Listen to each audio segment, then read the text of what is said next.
Fox News, I'm Tom Graham. Police say they've busted a cocaine trafficking ring that involves students at Penn State University. Fox's Alexis McAdams. More than a dozen people have been charged, including 13 current or former Penn State students. According to law enforcement, they say the suppliers made drug runs to New York and brought back as much as a kilo of cocaine. Investigators say that coke was then sold through off-campus fraternity houses. A federal judge sentencing a suspect convicted of attempting to assassinate Treasury Secretary Scott Bessent, Riley Jane English, also known as Ryan Michael English, to 73 months in prison. At sentencing, the judge said English is a trans woman who has many physical and mental health issues that were made worse by drug use. English has already served about 20 months in prison and will get credit for that time served. Fox's Tanya J. Powers. America is listening to Fox News.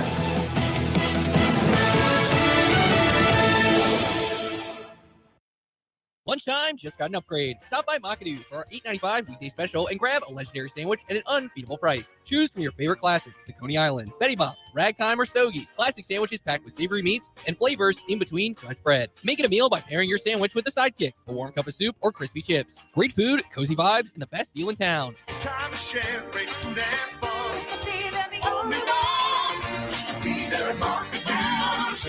We'll see you at the Do's. Edge of your seat drama, the thrilling pursuit of victories and championships. From the premier NASCAR series to local racing, visit frontstretch.com for your true inside access. We don't just report the news, we live it. From insightful articles and captivating podcast commentary, frontstretch.com opens the gates to the NASCAR pits, track, and corporate suite, so you can get closer to the garage than ever before. Frontstretch.com, fast, fearless, focused on racing fans. As a parent, you said you'd never give up the convertible. Look, the van even has its own backing.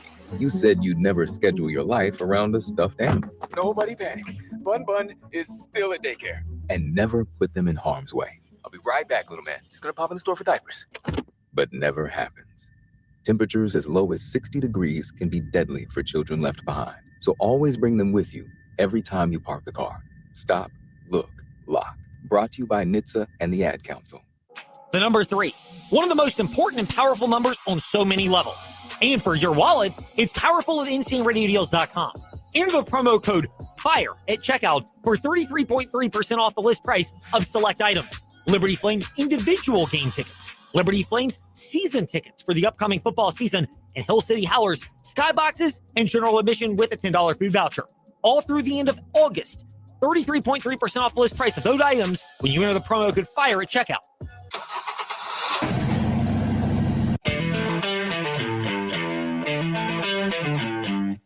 You're stepping into the fast lane on the VTRN Sports app. 93.3 FM and 1320 AM Lynchburg, and asking your smart speaker, open VTRN Sports Lynchburg.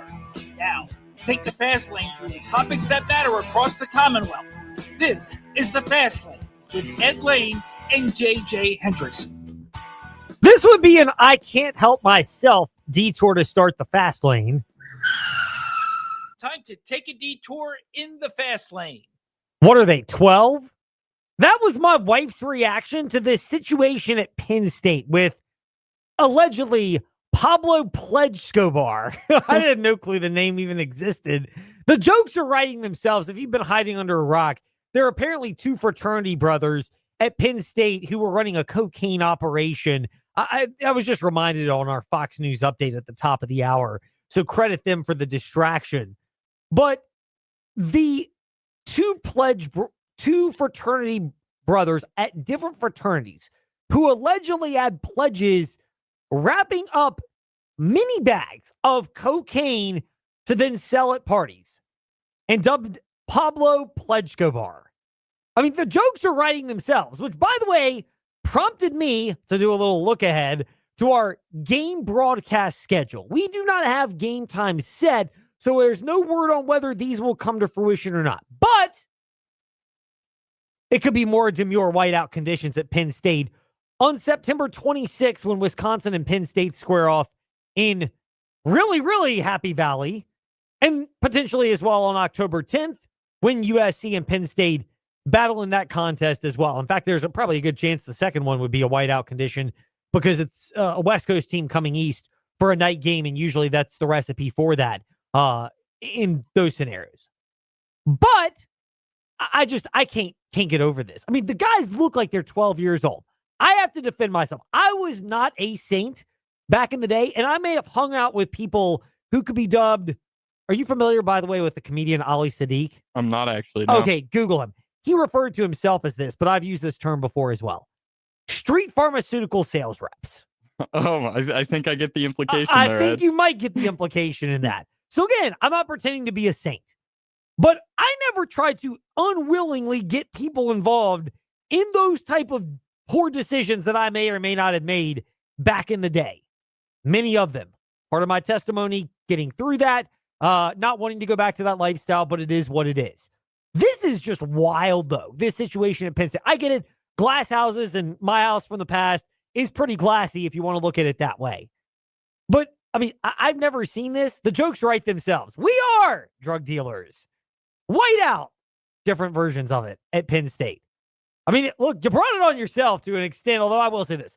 It does not reflect on everybody that's a Penn State fan or at Penn State. It's more just the fact of taking their passion and being able to have some fun at their expense. Yeah, we've had a lot of people go from Penn State to our local Virginia Tech Hokies in the past few months. I'm hoping none of them were associated or brought anything that has to do with Pablo Pledge Escobar, which I gotta say is one of the better nicknames I've heard in a while, even though you said it might have been self-dubbed. So, quite the situation. It is. Meanwhile, After Ed's potentially unnecessary detour, let's get back on the road in the fast lane. let's not even go there. Let's wipe the slate clean to discuss the Liberty Flames quarterback situation. Can we do that? Wipe the slate clean, pretend the first 3 minutes of the fast lane didn't happen, or at least differentiate that has nothing to do with what we were about to discuss. Can we get there, JJ? Of course, just a little detour. Okay, good. Now that we're through that, Liberty's offense did not look as good as their defense did. In the scrimmage this past Saturday, Jamie Chadwell, when he said this at his press conference today, I think you had to have the feeling we weren't going to get a definitive QB1. I thought our offense has answered pretty well these last couple of days, Monday, Tuesday, from a poor performance on Saturday. Part of that was defense did pretty well, but they've answered the last couple of days, which is good to see. I mean, the competition is stayed where it needs to be as far as guys competing every day. We're practice 11, so there's a little bit of tiredness and frustration probably built up hitting each other. And so this is where this week is important as far as just continuing to, as coaches, push our group, see what they have in them, see what they're made of, see the type of character and integrity they have, continue to put some things on them, and see what we're about as far as the fortitude that we'll show. When Jamie Chadwell gave that assessment of their scrimmage, then you knew this soundbite was coming as well. By the way, they're all up at Fast Lane, Ed Lane, Facebook, Twitter, Instagram. Well, I wish I could tell you we've been able to name a quarterback yet. That's not the case. We did move Ethan Houck to tight end. Ethan Houck has moved to tight end, so now we're down to 4 in that quarterback room. And hopefully by the end of this week, we'll have it narrowed down to 2, and that'll give us opportunity to focus on the season with those 2. The 4 that are remaining have done some good things. Still some inconsistencies at the quarterback position, and we just need some more consistency from that position there, and doing just making the play that's there, trying not to do too much. We'll get that solidified this week. I think we're trending in a good direction there. So when he ends with "we're trending in a good direction," forgive me for sounding cynical, I think, JJ, some of this is you're stressing the quarterbacks and you don't want them to be in a spot where one has clearly asserted himself to this degree right now. You want them to be in stressful situations. You want them to be under duress, and not just with everything. You're getting deeper into camp. You're tired of going against the same people again and again. They know your tendencies better, meaning you got to be more precise in how you execute the offense and fewer mistakes. And oh, by the way, you're physically and mentally fatigued, where if anything, defensively it shows up with blown assignments, but offensively it's just flat out precision and execution. And if you're Jamie Chadwell, those are kind of the circumstances that I would want to create right now, as opposed to waiting until Saturday, June 5th at JMU to get your answer. Yeah, I do think that's Chadwell's angle here. I mean, he's trying to create as many scenarios as possible. I feel like kind of like we were talking with EC Glass yesterday. He's trying to create the scenarios to put his guys under pressure. He wants to see who can perform the best. I think that's what he's going for with this quarterback competition. A bit of healthy competition between the guys, put a little pressure on them. It's hard to get high pressure situations in a training camp environment. So I think this is the best way you could possibly do it. It's just a matter of when is too long, how much is too much healthy competition, when do you need to establish a leader for your team. And I think that's what Chadwell's going to have to think about over these next coming weeks. Well, and John Manson from ASEARed.com will give his overview around 5:40 today here in the fast lane. But the stressing of the quarterbacks, I get it in theory. Like we did our Trostall.com fast take on this. There's kind of, I would call myself in terms of assessing which side, I call it a hung jury. Because on the one hand, I get the Liberty Flames fans who want to have a QB1 right now and are frustrated that this has been going on in back-to-back seasons. I will flip it around and say, this is primarily all non-power programs, or the majority of them are in a couple of camps. Either you've got something really special returning from quarterback last year to the next season. JMU with Alonzo Barnett last year, they were an example of this, where you knew who your quarterback was.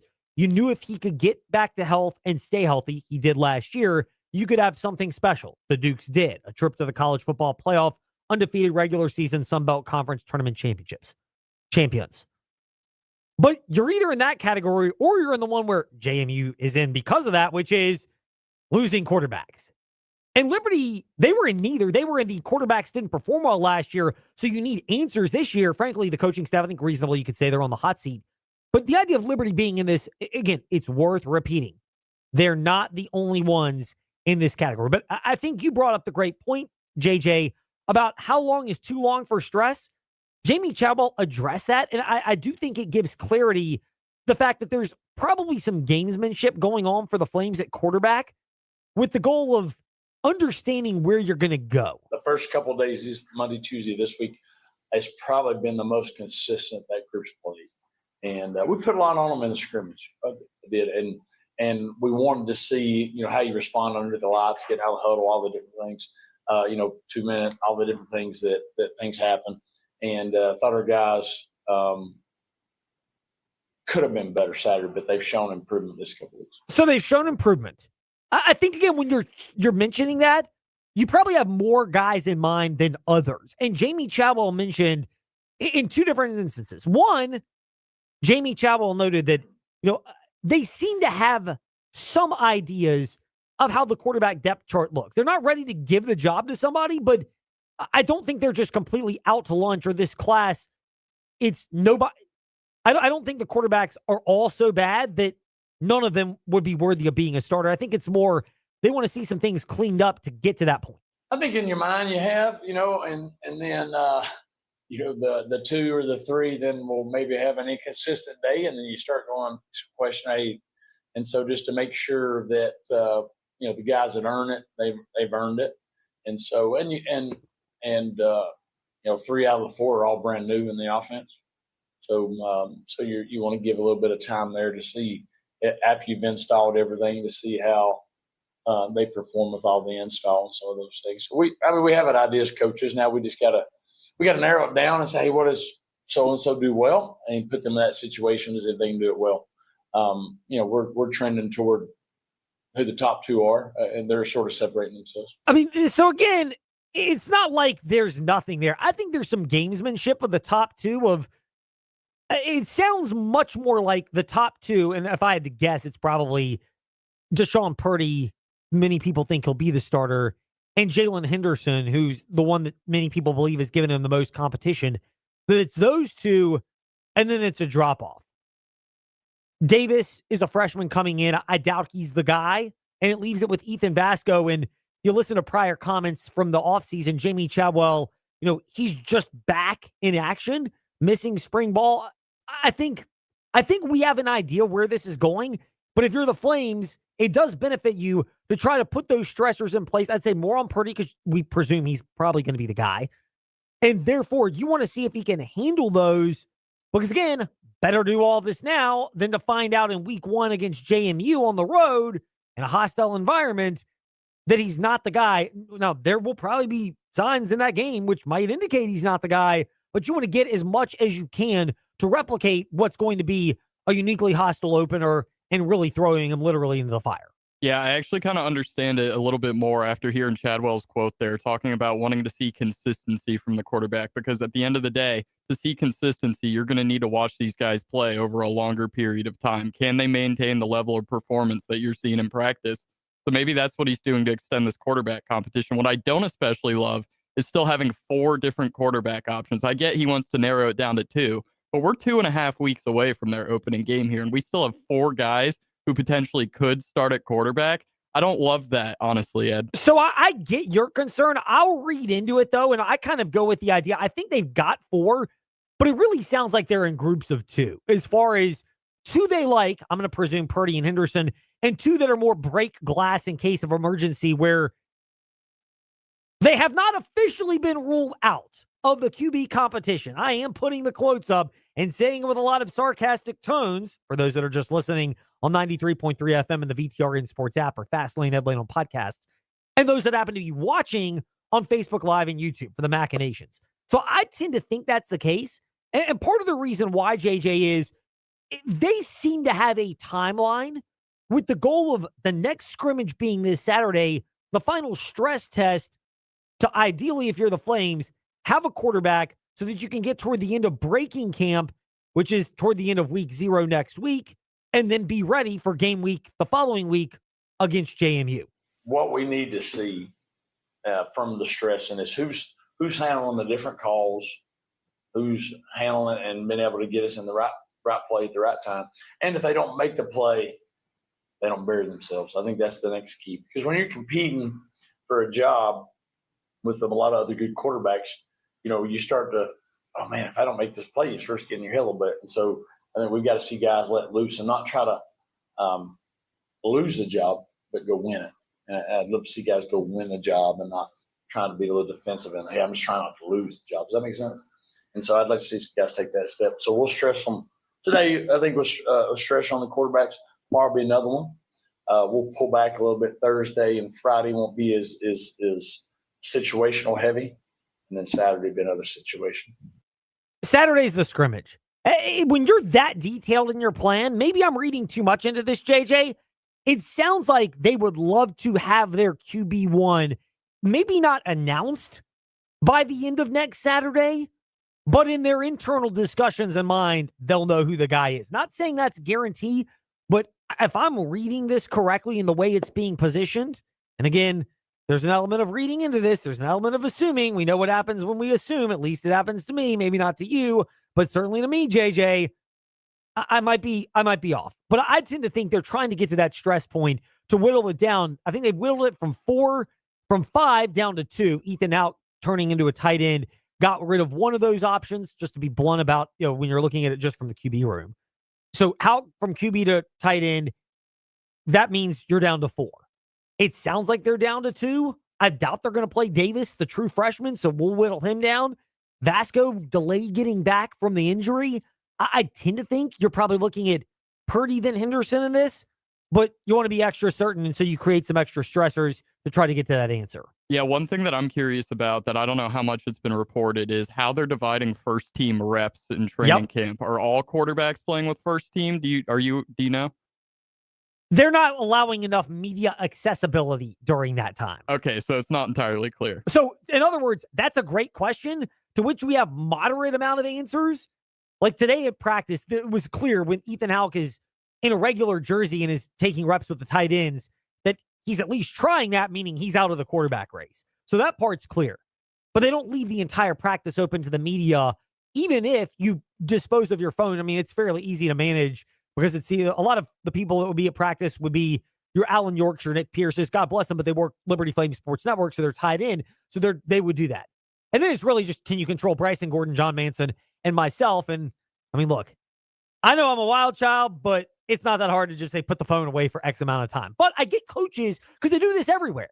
So I understand the level of paranoia. And I can also understand it in this particular case, if nothing more than you want to drag this out as a coaching staff, even if you know who it is, and even if the team is starting to see based on who's getting more reps, to try to continue to maintain that intensity, both at quarterback, but also for other positions. If we haven't even decided quarterback, so everything's up for grabs. Yeah, so what I wonder about is, I mean, you said three of the four quarterbacks are new. One of them's a true freshman. I agree with you. I don't think he's likely very much in the running. But when you look at the two guys who you said are the leading candidates, they have not been with this team before. So Jamie Chadwell runs that spread option offense, which definitely has its complexities in it.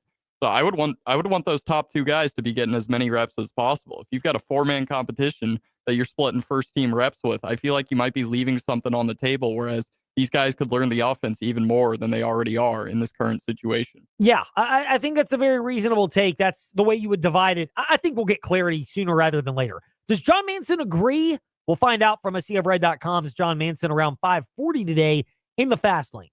But other topics right now in... It's time for Fast 5 at 5-ish. 5-ish minutes on 5 relevant topics done around 5 p.m.-ish.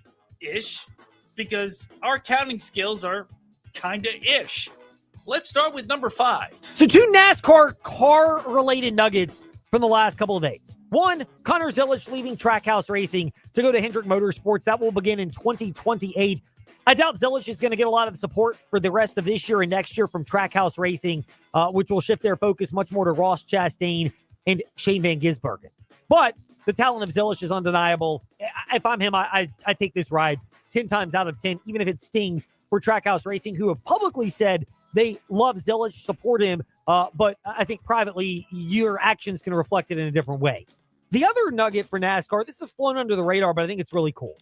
NASCAR is continuing its push to reach new audiences as they've collaborated over the last week with Delta Sigma Theta, the sorority at the South Atlantic Regional Conference in Charlotte, unveiling the first Delta Sigma Theta branded show car and doing interactive racing simulators.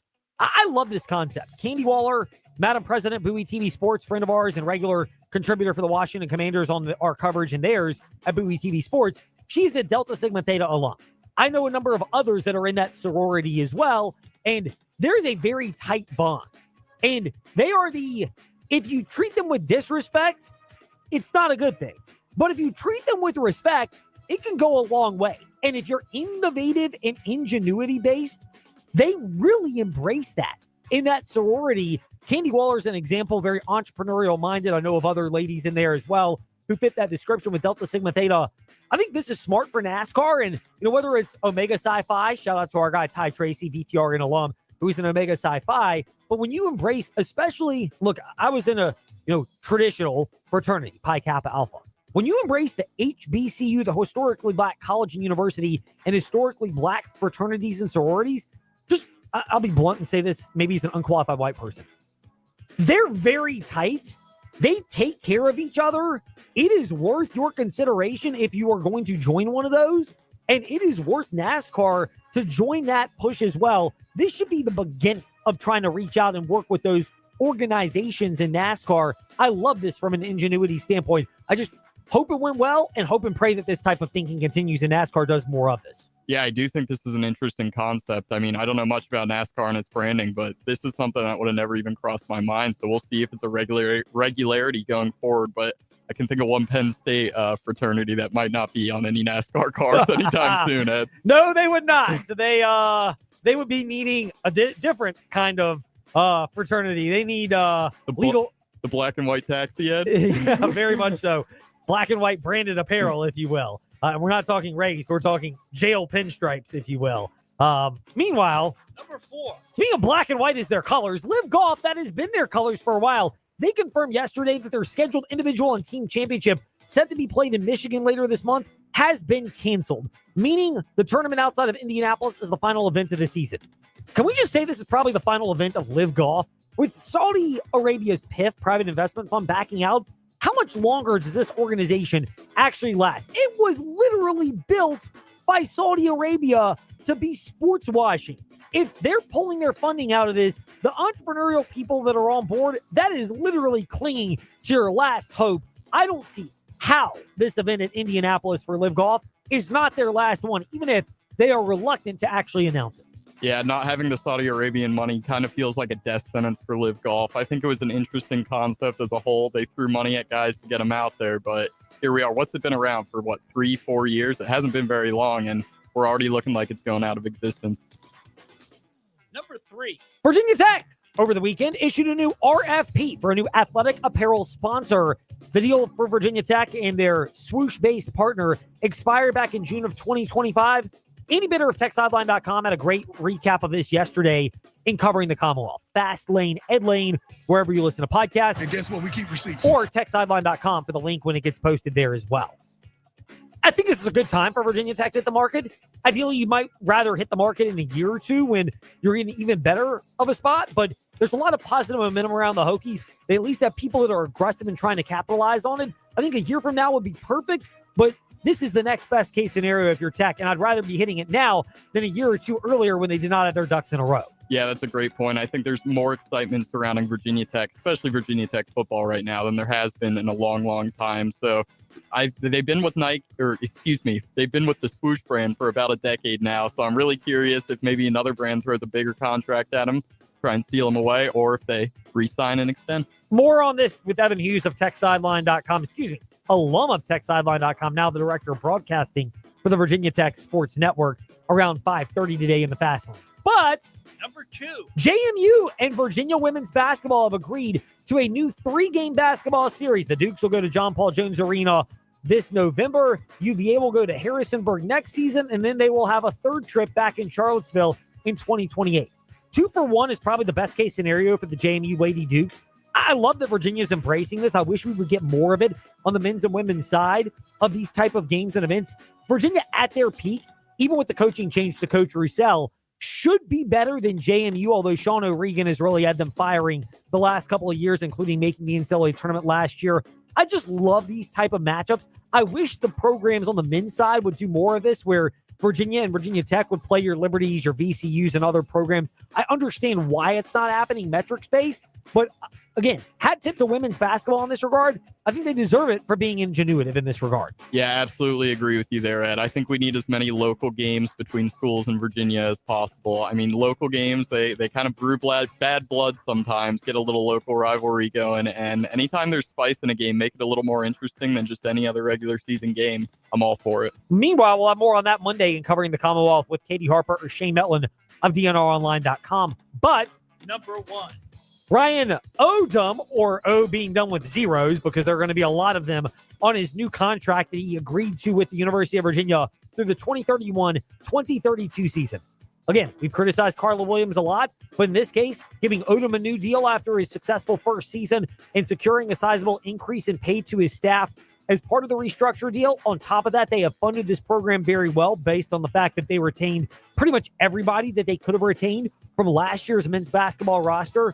Testa Ritter, Johan Grunlow, Chance Mallory, Sam Lewis, and others. I criticize Carla Williams a lot.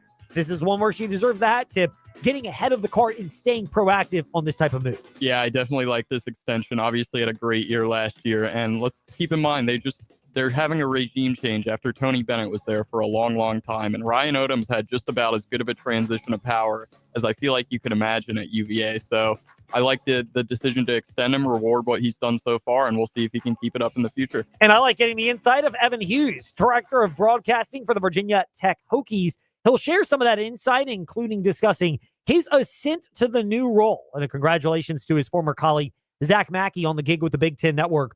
That when we return here in the Fast Lane.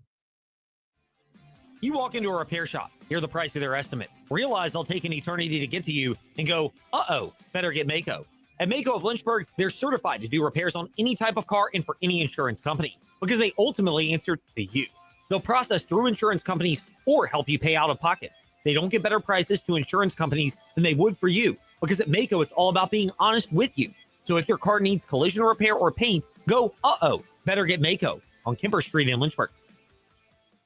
Summer is here, and there's no better time to find a place you'll love to call home. Whether you're looking for a cozy apartment, spacious townhome, or a quiet single-family home, Brownstone Properties has options designed for your lifestyle and budget. Enjoy the season with comfort, convenience, and peace of mind. Don't spend another summer searching. Let Brownstone Properties help you find your perfect home today. Visit brownstoneproperties.com or call 434-385-1025. Brownstone Properties, where home is at the heart of everything we do. The number 3, one of the most important and powerful numbers on so many levels. And for your wallet, it's powerful at InStateRadioDeals.com. Enter the promo code FIRE at checkout for 33.3% off the list price of select items. Liberty Flames individual game tickets, Liberty Flames season tickets for the upcoming football season, and Hill City Howlers skyboxes and general admission with a $10 food voucher. All through the end of August. 33.3% off the list price of those items when you enter the promo code FIRE at checkout. Hey gang, this is Bud Foster, former defensive coordinator for the Virginia Tech Hokies. Catch the Fast Lane weekdays 5 to 6 p.m. on VTRN Sports 93.3 FM.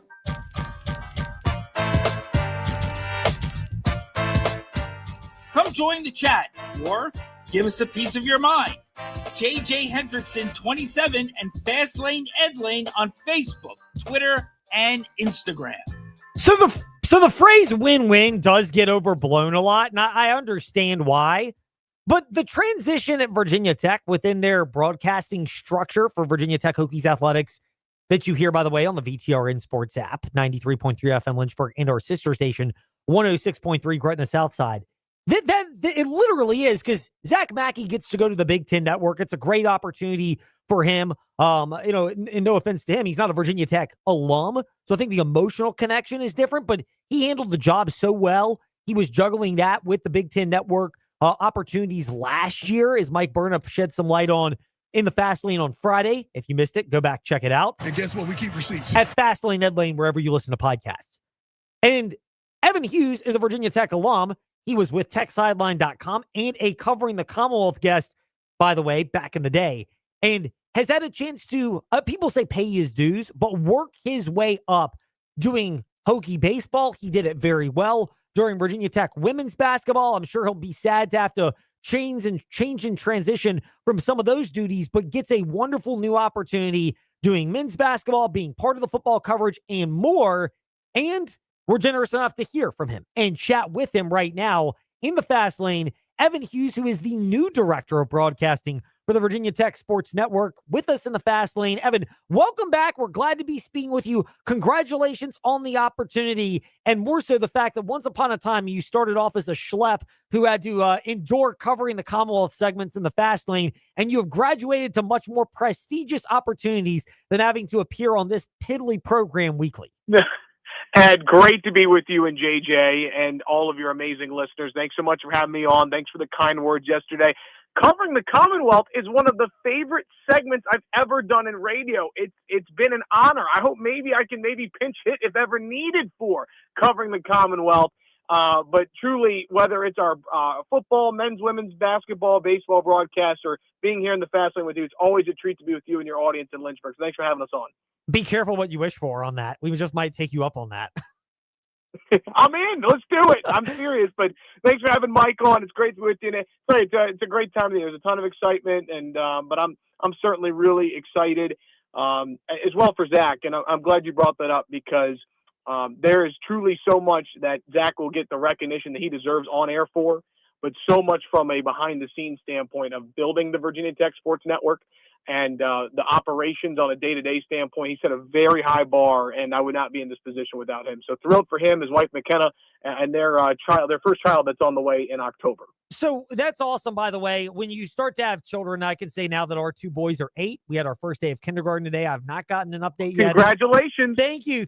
First day of second grade, not kindergarten today. So still congratulations, not as big of a deal. But when you start having kids, the whole picture of how you view your career changes. And traveling a lot, I can imagine, for Zach Mackey is something where once you start having a kid, I would imagine his wife probably is like, this is going to have to end sooner or later. I can tell you that with mine as well. You have to prune the tree, if you will. And he's got a great wife in McKenna, and he's from.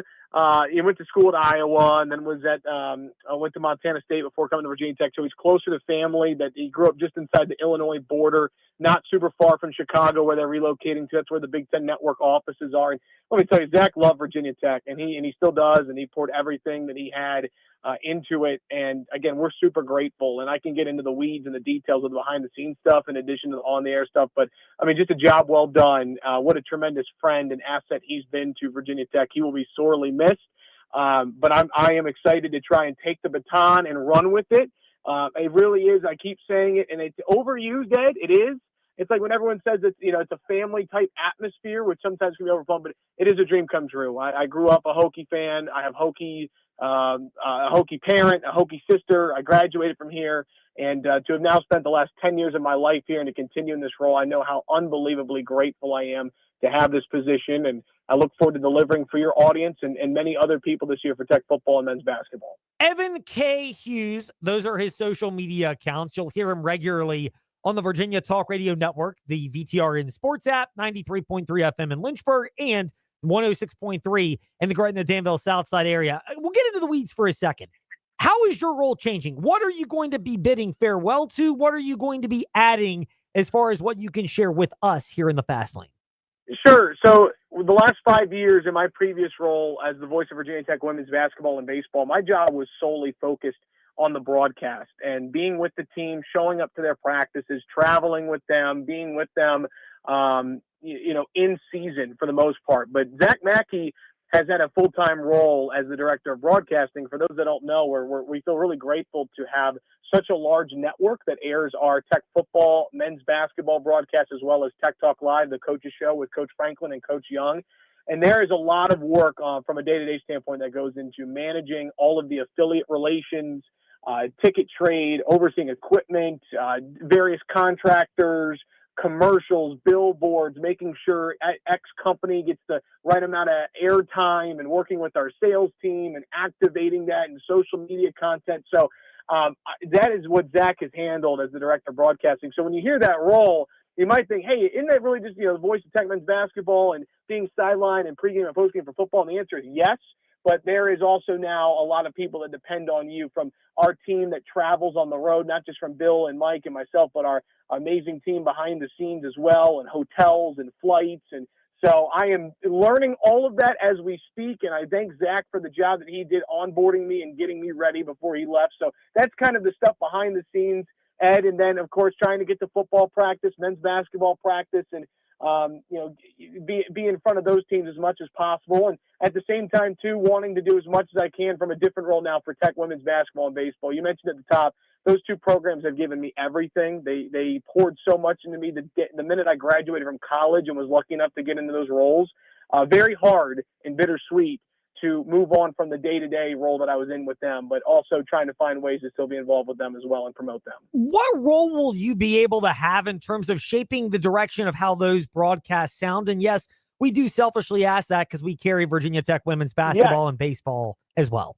Yeah, absolutely. Well, everything that you hear from a broadcast standpoint, I'm fortunate now in this role to oversee every broadcast that we have. So whether it's the kind of music that you hear in the billboards that come back, is that a country tune? Is that a rock tune?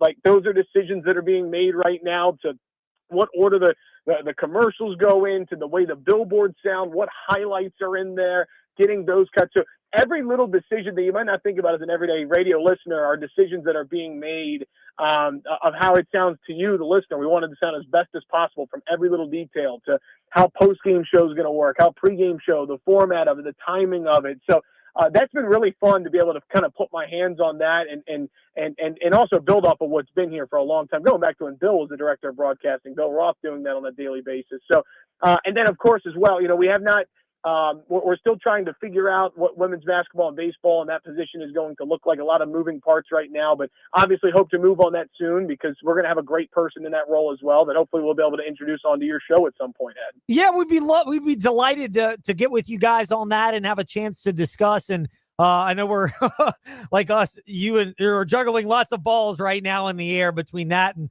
football and everything else with the Virginia Tech Hokies. One other thing as well, we see these conversations, Bill Roth and Mike Burnap have them, but you with Brian White and understanding what he's looking for in the athletic department and helping carry out that vision. They have been on a heater in terms of hiring people, in terms of staffing it up to get the resources to where James Franklin's program wants to be. How much of your role is also maybe not directly going out and selling and hiring, but being somebody that can be a liaison so that the fans have an insight into Hokie athletics and understand how they can continue to be a supporter of that or increase their support if they have not been at the level they want?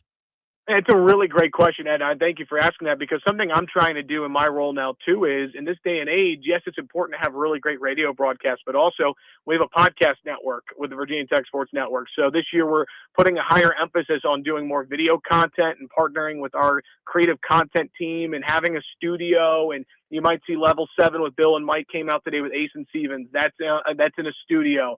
I'm doing Hokie Sports Insider still with our athletes, and we're having Brian White on and members of his team on. We're trying to we actually did a podcast a couple of weeks ago, Hokie Sports Insider, Bill did with Brian, where they did old Hokie Hotline, which was pre-Tech Talk Live, where we used to have a call-in feature where fans could call in and ask the AD or coach something. They submitted questions, the fans did. Brian White read them on the air with Bill. So we're trying to come up with creative ways, maybe not even on the radio broadcast, but through our different podcast platforms with video content and different reels and TikTok and all that technology now, Ed, trying to find different ways to deliver in different content forms for Hokie Nation. Evan, we'll ask you this as well, but for Virginia Tech with where they are, we'll shift away from that, and we'll stick with business to an extent. The new RFP deal, they're looking for a new athletic apparel sponsor. The deal with Nike expired back in June of 2025. I have to put one in the virtual swear jar because they're not a sponsor of ours in the fast lane. I just mentioned the name, so JJ can reprimand me for that. But how big is it for Virginia Tech? You know, I think maybe in a year you'd love to be going to a market after a successful year one for James Franklin, but there seems to be so much positive momentum that if you're going to look for a new apparel sponsor at Virginia Tech, this may not be the perfect time, but on a scale of 1 to 10, while it may not be a 10, it could be an 8 or a 9 in terms of the fact that there's a lot of positive momentum around Hokie sports. Yeah, no doubt. Absolutely, man. You know, that's one of the, I know the many things that Brian White and his team are tackling right now. Obviously, from a branding standpoint, it's a big deal. From the dollars that it creates, it's a big deal as well. And I know that's something that they're working towards. And just from seeing the different contracts and what's been put out on social media and reading some of the articles about it, it's very fascinating. And I think it just speaks to a broader conversation about the background that Brian White and his team have. They're very good at a lot of things, and one of those is revenue generation and coming up with different ways to bring dollars in. And kind of going to a question you asked earlier, like even from what I'm doing from a content standpoint, how can we bring in more of our corporate sponsors and bring them into that scene as well, in addition to a lot of other platforms. So whether it's the contracts on what brand Tech will use moving forward or various other capacities, there's no doubt he's really hit the ground running there. And, you know, bring in Ryan Gottlieb and Brad Bell to lead the Hokie Club. I mean, he's made a lot of hires with people that are really proven in a lot of fields, including that revenue generation field. We pivot from that now to what's going on with the Virginia Tech Hokies as a football team right now, getting ready for year one of James Franklin. There's a lot of momentum around Virginia Tech. Of the positions you've had a chance to observe and just get your feet wet, and obviously listening to James Franklin and other members of the Hokies discuss, where, if you had to pick out 2 units where you're most optimistic that they will be key contributors and help Virginia Tech football this year, offense, defense, special teams, pick one, either one of them, where would you go and why? Ed, I know this has been talked about a lot, but getting out to practice and seeing the team with my own eyes, I have been blown away by the tight end rooms. And I know this has been reported going back to who Virginia Tech brought in the offseason, but there is so much depth in that tight end room. And I think that the creativity piece is going to be fun to watch this year, because I think that James Franklin and company on the offense side of the ball can get very creative. I mean, obviously Luke Reynolds has gotten a lot of attention, rightfully so. That guy catches what feels like every pass that comes his way. But I think Benji Gosnell's had a really good camp. You got Jarikus Harrison, who had some moments last year. Harrison St. Germain's on the roster. He's been a key contributor in previous years in that tight end room. And then someone who stood out to me is Pierce Petershon, who was a top tight end recruit out of the state of Minnesota. He's had a couple of moments where he's flashed in camp. So, not every team can say they have 2 tight ends. I mean, I think Tech can get very creative, and I think these guys can block. I think they can pass catch. I think one of the best assets for a quarterback is to have a trusted tight end that can get open, create space, and kind of be a safety blanket for a quarterback. So I've been very impressed with the tight ends. And then, I mean, there's so many other positions. I mean, that one stands out. One, I've been impressed with the quarterback set. I really have. The depth that's there, they've stood out. I mean, the continuity that you think that having a head coach, an OC, and a quarterback that were together at this time last year is really important. From Ty Howell to James Franklin to even Grunkemeyer, you see that. I love Bryce Baker. I love the other quarterbacks that are there. And I think the receiver room, I mean, there's some, obviously you've got your returners like Aiden Green and Takai Heath, but I mean, a guy like Marlon Jackson, I don't think's gotten talked about enough. The transfer from Louisiana Tech, he's a redshirt senior. He's a veteran who's been in college football since 2022. I think he can make some plays this year. Obviously, Quayshawn Brown coming in from Duke. So, you look at the offense, I'm excited about the depth there. And then defensively, I've seen a little bit more offense, truthfully, right now, and I'm hoping to see more defense as camp rolls on, Ed. But I've been impressed with the D-line, too. And obviously that starts with Kamari Copeland. But I think with Asen Stevens and others, I think there's going to be a lot of options for Brent Pry on that D-line to get after the quarterback. So those are a couple of the groups that have really stood out to me. Evan Hughes with us in the Fast Lane. He's at Evan K. Hughes on Twitter and Instagram, and generous enough to step into the Fast Lane as well today. Evan, thank you so much for your time. We're grateful we were able to get some of it today. Congratulations on your new opportunity as well.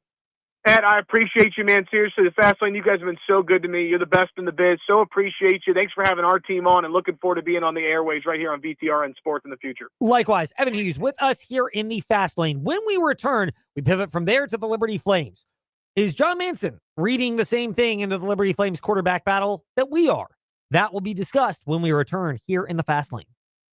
Hey, small to medium business owners, if you're frustrated with slow IT support, high costs, or paying for services you just don't use, it's time for a change. Hi, I'm Colt with We Fix Stupid Computers. We provide reliable on-site and remote support tailored for businesses just like yours. And we go beyond just fixing problems. We empower your staff with real tech knowledge so they can work smarter every day. From repairs to training to full IT support, we save you time, stress, and money. Call We Fix Stupid Computers, 434-525-8590, where smart support meets real savings. Your all-access preseason pass to the Flames is here. Inside Liberty Football, meet the team. Saturday, August 22nd at Williams Stadium, indoor practice field in Lynchburg. Gates open at 1 o'clock. Tour the stadium and the Flames locker room. Hear from head coach Jamie Chadwell and athletics director Ian McCall. Games for kids versus players, autographs. See the marching band, cheer and dance teams, plus food trucks. Admission is free. August 22nd, 1 p.m. Get inside Liberty Football. When you walk into Haley's, you see the size and selection of a big box store. Over 19,000 square feet of appliances and mattresses. Leading appliances like KitchenAid, Whirlpool, Maytag, Genair, Speed Queen, GE, and Monogram. And mattresses like Sealy, Serta, and Tempur-Pedic. So what's the difference? A family, locally owned business. And a staff committed to servicing you over the entire life of the product. That means before, during, and well after your purchase. Visit Haley's today, just off Ward Road in Lynchburg. Haley's, quality that counts.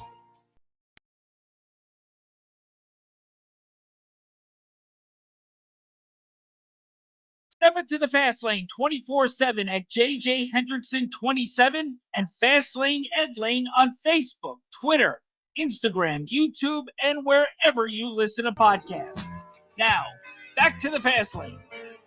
Is he reading into it the same way that we are?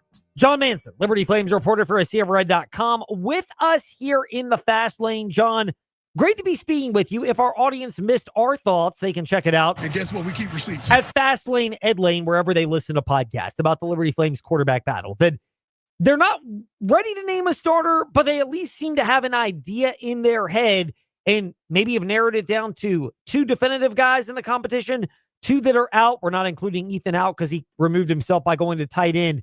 Where are we right? Where are we wrong? Yeah, I mean, I think, we're still in the same boat we've kind of been in. And it's really Coach Chadwell's playing it close to the vest. And like I talked about last week is, you can't really blame him. I understand why he's doing that and not really changing it.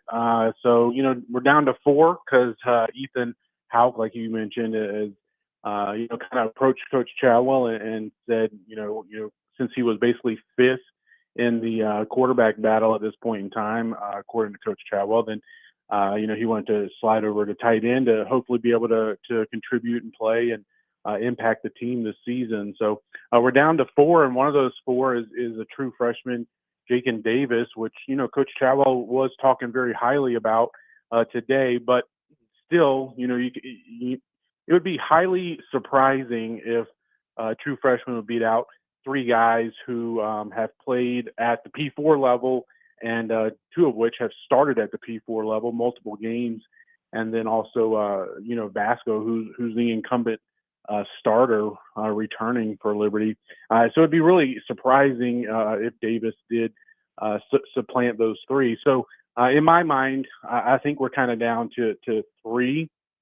And yeah, so Coach Chadwell says he's got an idea of who the top 2 are, and we're just waiting to see what that will be and who they will be. But yeah, my take is, it's between Deshaun Purdy, as I've been saying all summer, and Jalen Henderson, and then Ethan Basco. I don't think you can 100% rule him out, even though if I had to pick today, I would say he's third right now. John Manson from AseaofRed.com is with us here in the Fast Lane.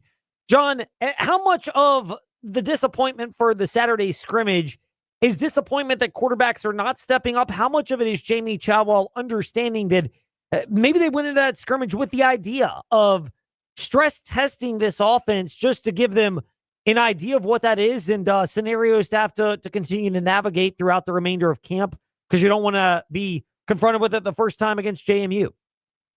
Yeah, based on some of his comments, obviously the scrimmage was closed to the public and the media, but based on some of his comments in his press conference today, it did sound like, they were putting the quarterbacks in certain situations to, like you said, stress them to see how they would react if they're, facing certain things. And he mentioned that, he was a little disappointed in maybe not knowing, the quarterbacks not knowing what checks they needed to call or what reads they needed to make with some of these things. And that's just part of mastering the offense that these quarterbacks are working on, especially with, Purdy and Henderson, being their first year in the system, and just a matter of getting it all down. So you could guess that the coaching staff put those 2 in more stressful situations, more different, more unique situations than maybe a Vasco would have been in, just because, they know what Vasco can do. We all saw it on the field last year, and, obviously he's coming off that injury. So you probably don't have to put him in those type of situations because how he can respond to those, react to those, and that he likely, at least should, going second year in the system, he should know what those checks are and what reads he should be making. So, I think there was a lot of that going on Saturday, and most training camps, if you go back previous years and remember from Liberty football training camps, regardless of who the head coach was, and if you listen around college football all throughout the country, like most of the time, you're going to hear that the defense is ahead of the offense at this point in time. That's just the way it is, and especially when you're a defense that goes up against the same offense every single day in practice. I've seen them all summer, saw them all spring. What they're doing, who they're trying to get the ball to. So it's not uncommon for defenses to be ahead. But, I think we'll, hopefully learn some more. And it's just about the quarterback battle. It's just a matter of what Coach Chadwell wants to tell the media, because he knows that there's, other eyes and ears listening in and weighing in, most notably JMU. And with Coach Chadwell, I mean, he knows the type of season the team's coming off of, going 4-8, and wants to put that in the rear view and make sure it doesn't happen again. So any little competitive advantage he could have by not naming a starter or not even naming the top 2 guys in the quarterback battle until as late as possible, I think that's what he's going to do. And that's kind of played out this far. And I think we'll continue to see that happen over, these next couple of weeks. SeaofRed.com's John Manson is stepping into the Fast Lane. He's at JC Manson and a Sea of Red on Twitter. We are at Fast Lane Ed Lane on our socials and however you listen to podcasts. John, you mentioned the defense being ahead of the offense. How universal is that, particularly at the non-Power 4 level where quarterback retention is a challenge and therefore Liberty is not the only program at their level going through this? Yeah, I mean, like I said, I think it's something that Liberty, you hear just about every training camp, as long as I can remember. I can't remember very many times that the offense, shined in the preseason, and that's even when you had quarterbacks that were returning, whether that was a Buckshot Calvert or a Josh Woodrum or Mike Brown or whoever it might have been, but Malik Willis even, but. It's just something that you go through, because a lot of times with offenses, you're trying, certain situations, certain packages, see how this looks against this looked at the defense has given us and see if this player can step up and make a play in this situation. And, so you're always trying to, tinker with the offense and try to figure out things that'll work. And this is the time to do it, right? You do it now when you've got 3 weeks to make corrections on it before you even get into the season. So, but yeah, even more so now with so many new faces. I mean, talking about, of the 4 remaining quarterbacks in the room, Liberty's got 3 brand new ones for this season, first year in the system. One of them, Dave, is brand new to college football. And, and then you could go across every position room in the offense, and it's the same type of story, running back, receiver, tight end, offensive line. You do have a little bit of a few returners there on the offensive line, but, just a lot of new faces. And so the coaching staff, even heard offensive line coach Bill Durkin talk about rotating some of those linemen around to see where they can, fit in best and make sure he gets the best 5 on the field at all times. So I think there's a lot of that going on with the offense right now, just, tinkering, trying to see what works, push this button, push that button, and try to see what works, what doesn't work, and just trying to figure out this team and this unit. And like I said, you got, 2.5, just over 2 weeks or so to get things ironed out. And, before you start changing your attention to your week 1 opponent against JMU and preparing for your, game week installation and get ready to go on the road against the Dukes. Obviously a team that made the CFP a year ago. Yeah, that's a big home opener or big opener, not at home. It's on the road this year, but clearly staring in the face. How much are you monitoring, by the way, the fact that JMU, they're in a similar spot in the sense that they too are in a quarterback competition, and right now it looks like they are down to 2 QB options themselves? It's funny you mentioned that, Ed. I was actually, just before I jumped on the phone with you, listening to one of the JMU podcasts that they had just recently, and they're similar too. They've narrowed down their quarterback competition to 2, it sounds like, and it's a lot of new faces there as well too. I mean, they said they have over 60 new faces, and obviously a new coaching staff as well behind Billy Napier, the new head coach for JMU, formerly at Florida. So and that Coach Napier, I mean, he's a guy. Obviously, it didn't go well for him at UF, but he's Sunbelt Billy is what they refer to him as, a guy that had a ton of success at Louisiana, a guy that Liberty matched up against a couple of times when he was leading the Raging Cajuns and had a lot of success down there. And obviously that led to him getting the job at UF. So, kind of keeping a pulse on that matchup, and also Coastal Carolina. I've been paying attention to some of their media as well during the offseason. Those are the 2 marquee non-conference games Liberty has in the first month of the season. And obviously the JMU game gets a lot of attention as well. But that Coastal game is one that this coaching staff for Liberty is, they're paying attention to what's going on down there. And, it's one they've got circled, even though they won't come out and admit to that. But that's one they want to definitely have a good showing as they go back to a place where not just Coach Chadwell, but the majority of this coaching staff spent, a better part of their coaching careers. And for several of them, they played there and played their college football for Coastal under Chadwell, and then began their coaching career and, has followed him, Coach Chadwell, over to Liberty. So those are 2 games that, 2 teams, 2 programs. Obviously, they're also rivals too, so that makes it even a little bit more fun. But I definitely be keeping tabs on them, and it's going to make it for a very interesting week 1. Liberty and JMU, like I mentioned, 2 teams with a lot of different question marks, a lot of new faces, and kind of 2 programs in different states right now. Obviously JMU coming off that CFP appearance, whereas Liberty's coming off the 4-8 season just last season, and but just a couple years removed from that New Year's Six Bowl appearance in the Fiesta Bowl. So see if the Flames will be trying to get back on track. And those are 2 programs that have kind of established themselves in recent years as 2 of the preeminent group of 6 college football teams. And even better for us here living in Central Virginia, they're just 100 miles or so away.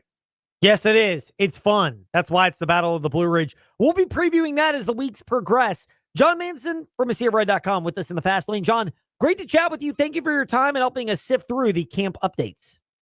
Sounds good. Thanks for having me on, Ed. Talk to you soon. John Manson from AseaRed.com for us today in the Fast Lane. That will wrap it up on W227 BG Timberlake, WVGMA Lynchburg, WMNA, Gretna, Danville, Southside, Fast Lane, Ed Lane, wherever you listen to podcasts in the VTRN Sports app.